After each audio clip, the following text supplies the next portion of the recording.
Hello, I'm Riverside County Sheriff Chad Bianco. This critical incident briefing concerns a deputy-involved shooting in the unincorporated community of Cabazon on April 9th, 2021. When we have a critical incident, we want to share as much information as possible as soon as the investigation allows. Just before 9 a.m., Cabazon Sheriff Station deputies received a vandalism call concerning a man throwing a rock at a woman's car, causing significant damage. The incident occurred in the unincorporated area of Riverside County, north of Interstate 10, near the Whitewater Cutoff Road. 911, what's the address of your emergency? It's CHP with a transfer. She's calling from the rock supply at 58645 Whitewater Canyon Road. Okay. Okay, go ahead. Hello, we were on the Whitewater Canyon Road, and somebody was by the side of the road throwing rocks onto the road, and he came up to the car with a really big rock and smashed the windshield. Okay. Was the vehicle parked at the 58645 Whitewater? No, that's just where we pulled off right now to get away from him, but then also, like, my lawn was full of glass. Okay, so where were you at when he smashed your window? Right when you turn onto Whitewater Canyon Road, like getting off the highway. You get off the highway, I think it's like on Tipton Road, and then you turn left onto Whitewater Canyon Road, and then that's where he was. He was throwing rocks, like, into the road. Onto the freeway or Whitewater? Onto the Whitewater Canyon Road.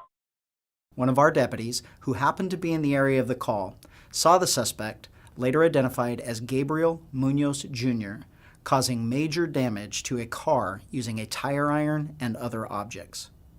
The damaged vehicle was parked on Tipton Road that parallels the north side of Interstate 10. Munoz walked south toward the freeway, across the freeway off-ramp at Tipton Road, then crossed the 4 westbound lanes of the freeway into the center divider. Fearing Munoz would be hit by a car, the deputy drove down the off-ramp into oncoming traffic of the westbound lanes of the freeway in an attempt to stop the traffic using his overhead lights. Munoz scaled the guardrail, separating the lanes of traffic, and appeared as if he would cross the eastbound lanes. Seeing the deputy, Munoz returned to the center divider and began walking toward the deputy, who was stopped in his vehicle in the westbound lanes. The deputy exited his vehicle and told Munoz to stop and drop the tire iron. Munoz refused and continued to advance toward the deputy. As Munoz crossed the guardrail in front of the deputy continued to yell instructions while walking backwards and into the westbound traffic lanes. The deputy yelled at Munoz several times to drop the weapon, but Munoz said nothing while he advanced toward the deputy with the tire iron in his hand. As he neared the deputy, Munoz switched the tire iron to his right hand and began to raise it. At that time, a deputy-involved shooting occurred. The suspect was hit by the gunfire, and despite life-saving measures performed by the deputies on scene and AMR, he was pronounced deceased. As a warning, some viewers may find this video disturbing, and it is not suitable for children. This is the body-worn camera footage from the involved deputy.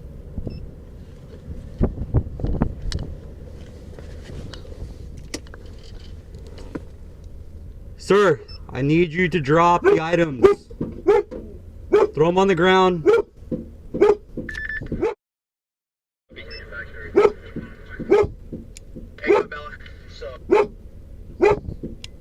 Yeah, your boy crossed back in last night. Just make sure everybody's around BWC. With an extra person. Oh, you need to have BWC on. About 3 hours after he went southbound. Canal 5, he's walking away from the vehicle. He's Maybe that was his date. still on the Whitewater Who's the Cutoff extra Road, person? but he's walking towards the freeway side.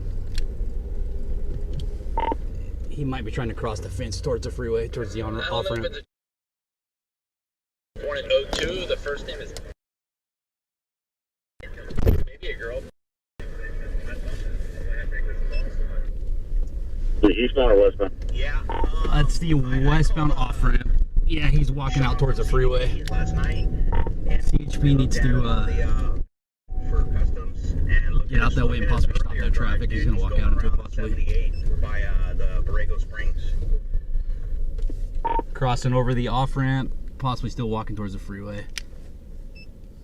And then he's got southbound hits on the 5 at 4 in the morning.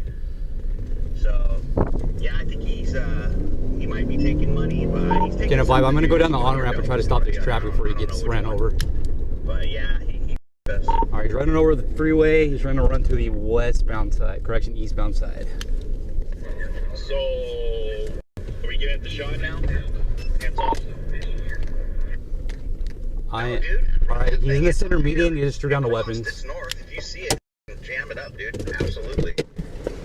We definitely say between now and the time we go southbound. If we Alright, see well, it, if given this thing to the PHP, I'm going to be rolling a break eastbound traffic from the 111. Yeah, but He's in the center median. He's not going across anymore, so if one of the Baker units can come up the eastbound side, we are just on the east of Whitewater overpass. Can you check? Can you just check for me? That was it. I mean, I can call him back and tell him. Don't come closer! Don't come closer! Don't come closer! I'm gonna, sir, drop it!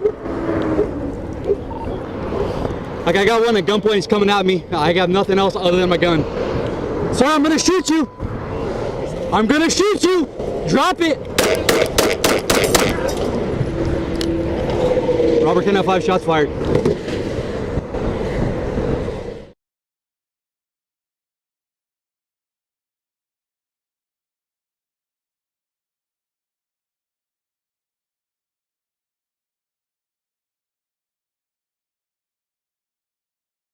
Here is a replay of Munoz's actions at half speed.